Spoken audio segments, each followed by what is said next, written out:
Hey guys, how's it going? This is Natinator. Welcome back to your weekly dose of creepypasta. I hope you're all ready, because the day has come for the finale of the NES Godzilla series. We're going to close the book on this chapter today, so let's get right into it, just as soon as we thank the incredible members of the Coven over on Patreon. Shoutouts, as always, to the disciples: Tiffany, Vera Ohio, Jelly, Jim Jam Bonks, Amberly Perry, Teddy Dog, Brooklyn Gonzalez, Patrick White, Jacob Stringfellow, Becca Puff, and Jacob Nasa. Thank you guys so much. I love you all. You're the best internet family a guy could ask for. Now, as always, turn out the lights, get comfortable, and let the story begin.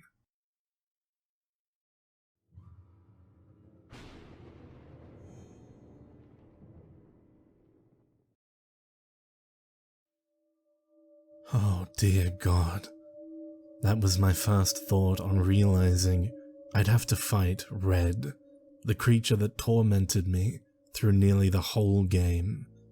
How would I be able to fight something that can kill with one touch? It seemed totally impossible. Thankfully, Red was no longer able to deliver one-hit kills. But despite that, this was still the most difficult battle I've ever faced, in this game or otherwise.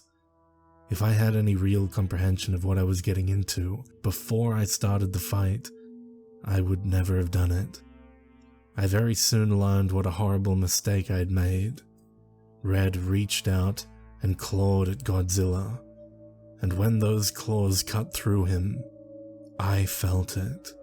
I know it's common for people to cringe up when their video game characters get hit or loses a life, but this was not that.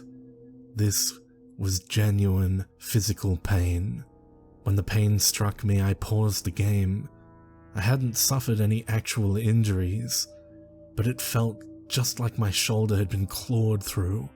I'd seen and experienced many unpleasant things at this point, but the game causing me real pain was where I drew the line. Yes, I'd be disappointed that I wouldn't get to see the ending, but the risk was no longer worth it. I was about to get up, take one last screenshot and turn off the NES, when I realized something else. I couldn't get up. I was paralyzed in my seat. The only muscles I could move were my fingers and thumbs. As the terror set in, a new message appeared on the screen. I started to scream, but only a weak, choking sound was coming out. I desperately tried to get my body to move, but it did nothing. I was looking in every direction, and then I looked over at the computer. Somehow, the computer was taking screenshots of the game on its own when I began the fight. I still don't know how or why. Something in the game must have been causing it. Since Red could hear what I was saying, I tried begging for him to let me go.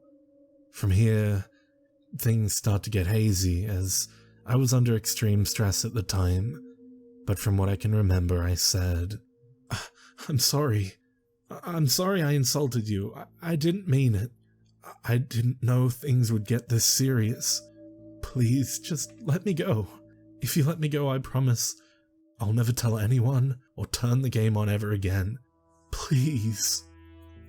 And Red replied,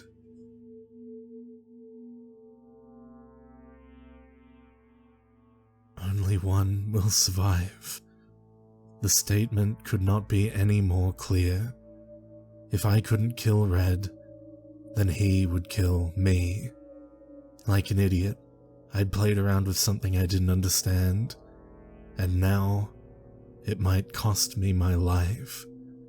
I stopped struggling to move and accepted the reality of the situation. There was only one way to get out of this alive. I had to kill Red. It all went by so fast. If it weren't for the screenshots, I might not have remembered any of this. Just like in the chase levels, Red moved at a horrifyingly fast speed. There was barely enough time to process a thought, and thus there was no time to form a strategy. I had to rely solely on my wits and reflexes. To make things worse, there was no way to predict what kinds of attacks Red might use, so I constantly had to be on the offensive and defensive. I felt every hit that Godzilla took. They all hurt. I tried so hard to avoid the damage, but every attack that I dodged left me vulnerable to another, and the pain would only get worse. After he jumped over me, Red's eyes started to glow. I moved as far back as I could and ducked, but there was no dodging this one. When this hit me, I really did scream. I screamed so loud that someone else in the apartment should have heard me, but they didn't. Just looking at the image hurts me, makes me remember the incinerating burn. I paused the game because it hurt so bad, but Red unpaused the game to attack me again, which made me furious. I immediately counterattacked with the heat beam, again and again, until the power meter was totally diminished. I wanted Red to hurt like I did. Just before the timer ran out, Red transitioned into his swimming form. I didn't think the timer would still be affecting a battle like this. I'm thankful for it, because it gave me a few minutes to collect my thoughts and decide what to do next. I chose to fight Red's next two forms with the monsters I had encountered them with, so Anguirus was next. It probably wasn't all that smart of an idea, but it's what I did. I jumped up and heat beamed Red in the face, and he moved off screen where I couldn't reach him. And then a large wave of mines started to fall from above. I felt this was unfair, so I shouted, "If you're gonna cheat, why do you even let me use the controller?" And then he came at me, rushing from the top left of the screen downwards. Damn it! Now I wouldn't even be able to see where his next attack was coming from. Red continued to strike from random angles. I constantly moved to swerve around him. Another 40 seconds went by, and Anguirus was nearly gone, but together we had forced Red into his flying form, so it was Mothra's turn next. Deciding to fight Red with Mothra was a terrible idea. Mothra was instantly overwhelmed by Red, and the life meter was devastated in a mere 15 seconds. And once Mothra's life was down to 2 bars, Red did something I didn't see coming. He reached out, grabbed Mothra, and ate her. After Mothra was devoured, I felt an agonizing pain, like being crushed to death. Mothra had been killed for my stupidity, and I would share the pain. It was a short transition from the battle to the board, but it felt like an hour. The pain, combined with being unable to move, was driving me insane. I wanted so badly for this to end. I never wanted anything so much. But I still had hope. There was only one monster left that could be brought to full health by engaging Red in battle: Solomon. If any of them had a chance to save my life now, it'd be him. Solomon apparently had some history with Red, as when the fight started, this dialogue happened. Red took me by surprise again, by immediately burning me with his demonic fire a second time. As much as it hurt, it actually worked to my advantage. Since Solomon started at full life, he still had some to spare. But now Red had used up all his energy and could not use his ultimate weapon any longer. Now he would die. As he drew close to the end of his life bar, Red turned his whole body to face the screen and flew upwards, then slamming back down in an attempt to crush Solomon. When that failed to work, he tried to devour Solomon like he had Mothra, but he wouldn't be eating my monster this time. I thought I'd won, but something was wrong. Red wasn't sinking to the bottom, and I still couldn't move. Red was still alive.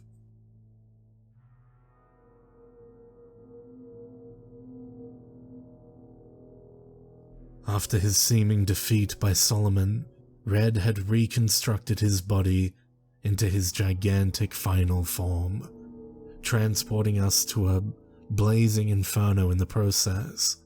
It was reminiscent of our first encounter, except now, the scenery, much like the true power of Red, had become very real.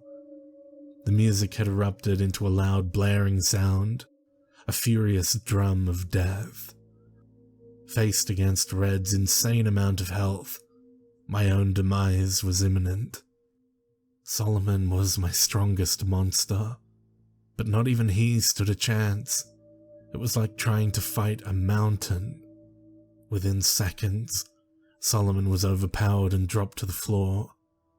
When Red crushed him to death underneath his foot, the sadistic demon took his time as he snapped Solomon's vertebrae and ribs like dry, brittle twigs. I could tell he was enjoying our pain. This is hopeless. I'm a dead man. I had no choice but to send another monster to his death. We were all going to die. I only hoped they would forgive me. After decreasing Red's health by a minuscule amount, Anguirus was also obliterated. Red unleashed a hail of blazing hot needles into his face until he collapsed. Another moment of unspeakable agony, then nothingness as my ally faded away.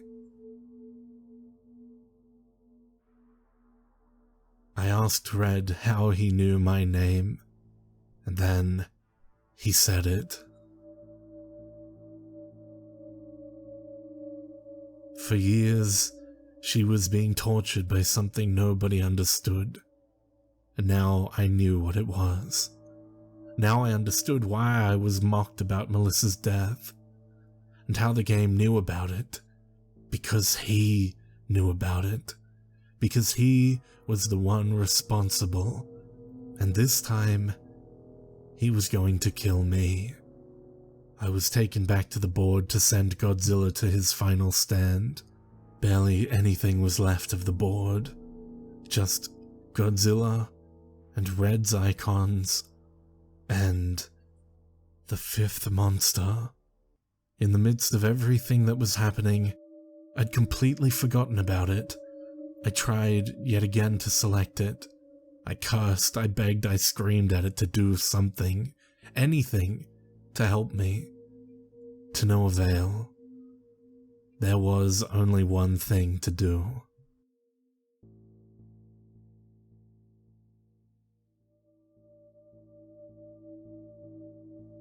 I knew Godzilla didn't stand any more of a chance than the rest did, but maybe now that all the other monsters were gone, the fifth monster might finally awaken.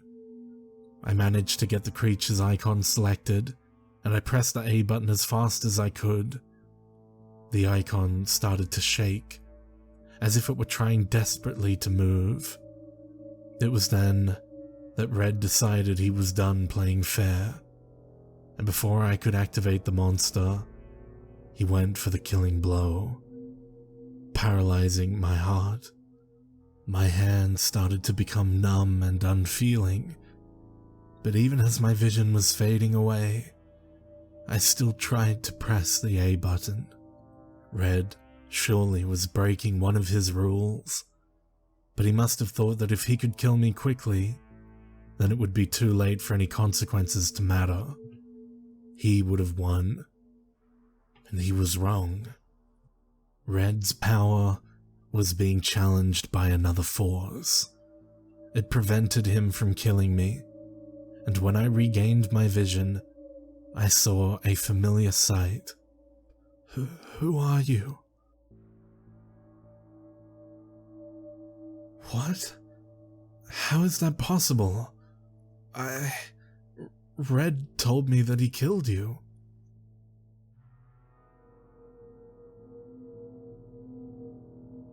But how will I be able to stop him now?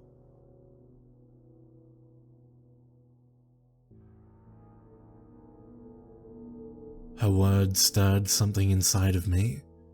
I wasn't going to die like this, and I had more to fight for than just my own life. I had to fight to save Melissa and the world she inhabits. With her help, the fifth monster was finally unleashed. It was time to end this, once and for all. Together, we would take this damned hellspawn out of existence.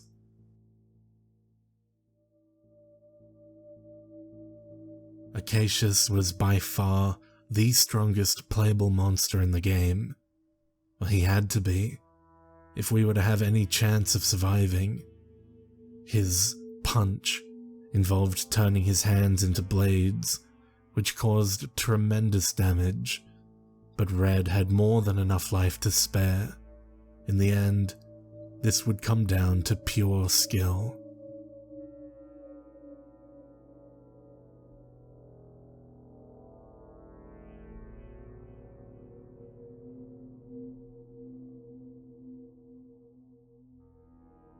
With one final strike, Red was destroyed. His body disintegrated and sank below, accompanied by a soar of triumphant music. Slowly, the paralysis wore off, and I was able to stand up again. We'd done it. Melissa's death had been avenged, and I felt overwhelming happiness. Until I remembered all the death and pain that led up to this point. All the other monsters who had fought and died. I was about to mourn them, but the game had yet to conclude.